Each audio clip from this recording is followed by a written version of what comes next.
ভবন নয়, যেন দাঁড়িয়ে আছে এক কঙ্কাল। বৃহস্পতিবার দুপুর থেকে টানা 17 ঘন্টার আগুনে ধ্বংসস্তূপে পরিণত হয়েছে চট্টগ্রাম ইপিজেডের 8তলা ভবনটি।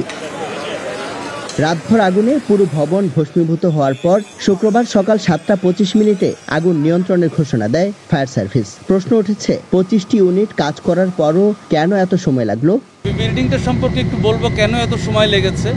এখানে আপনারা দেখে থাকবেন যে বিল্ডিংটা একটা মিশ্র অকুপেন্সি বিল্ডিং, মানে অকুপেন্ট লোডটা মিশ্র ছিল। যেমন প্রথম 3তলা এটা ছিল একদম ক্যাপসের এই 3টা ফ্লোর।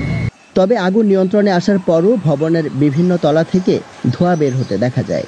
আগুন নেভানোর জন্য মোতায়েন রাখা হয়েছে ফায়ার সার্ভিসের 5টি ইউনিট। তদন্তে গঠন করা হয়েছে 5 সদস্যের কমিটি। আমাদের তদন্ত কমিটি অলরেডি করা হয়েছে। এই তদন্ত শেষ না হওয়া পর্যন্ত আমরা বলতে পারছি না। তবে অন্যান্য সংস্থা হয়তো তাদের নির্ধারিত তদন্ত কমিটি করবেন। তবে আমাদেরটা আমরা তদন্ত করা হলে আমরা ক্লিয়ার বলতে পারবো যে আসলে আগুনের সূত্রপাতটা কোথায়। ভয়ানক এই অগ্নিকাণ্ডের পর প্রশ্ন উঠেছে ভবনের ফায়ার সেফটি নিয়েও। তবে ব্যবজা বলছে, নিয়ম না মেনে ইপিজেডে ভবন নির্মাণ ও পরিচালনার কোনো সুযোগ নেই। ঘটনা তদন্তে আলাদা কমিটি করেছেন তারাও। ইপিজেডের প্রতিটা ফ্যাক্টরি এখানে ফায়ার কমপ্লায়েন্ট এবং তাদের ওই সক্ষমতা আছে। তাদের শ্রমিকদেরও ফায়ার ড্রিল করানো হয়।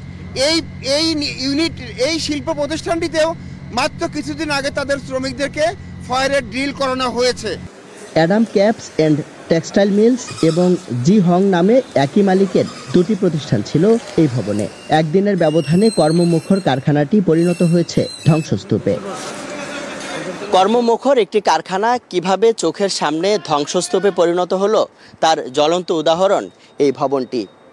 অগ্নিকাণ্ডে যে বিপুল ক্ষয়ক্ষতি হয়েছে তা কাটিয়ে ওঠে কবে আবার শ্রমিক কর্মচারীরা তাদের রুটি রুজির এই জায়গায় ফিরতে পারবেন, সেটি এখন বড় প্রশ্ন। ইমদাদুল হক, স্টার নিউজ, চট্টগ্রাম ইপিজেড।